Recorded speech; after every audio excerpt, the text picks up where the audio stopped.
Le seul danger de l'amitié est qu'elle prenne fin. Bien que sauvage, c'est une plante fragile. La moindre déloyauté, même inconsciente, suffit à la vicier.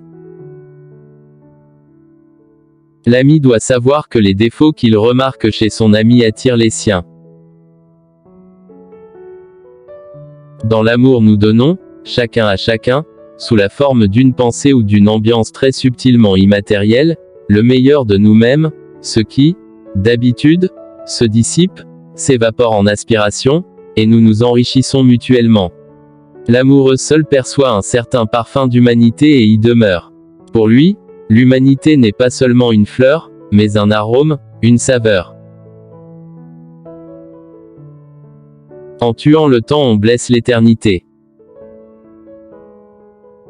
Il est plus désirable de cultiver le respect du bien que le respect de la loi. La paix de l'esprit commence par arrêter de vouloir changer les autres et par les accepter simplement tels qu'ils sont. Je voulais vivre intensement et sucer la moelle de la vie. Et ne pas, quand je viendrai à mourir, découvrir que je n'aurais pas vécu. La vie m'a enseigné au moins une chose, si quelqu'un avance avec confiance en direction de ses rêves et qu'il s'efforce de mener l'existence qu'il a imaginée, il jouira d'une réussite hors du commun. À quoi bon avoir une maison si l'on n'a pas de planète acceptable où la mettre? L'homme que je rencontre bien souvent n'est pas aussi instructif que le silence qu'il rompt.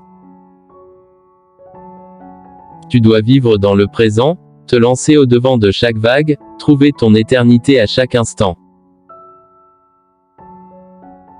Une seule pluie légère et l'herbe reverdit. De même, nos perspectives s'éclairent sous l'influx de pensées meilleures. Il faut être perdu, il faut avoir perdu le monde, pour se trouver soi-même. Si vous avez construit vos châteaux dans les nuages, votre œuvre n'est pas perdue, car c'est là qu'ils doivent être.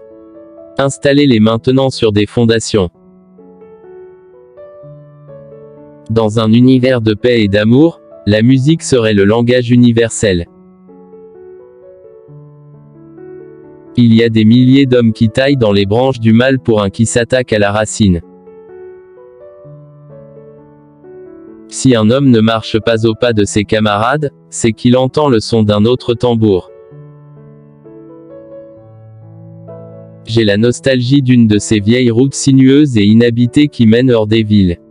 Une route qui conduise aux confins de la terre, où l'esprit est libre. Ce qu'on appelle résignation n'est autre que du désespoir confirmé. Il n'y a aucun doute pour moi qu'il entre dans le destin de l'humanité, parce qu'elle se perfectionne progressivement, de cesser un jour de manger des animaux.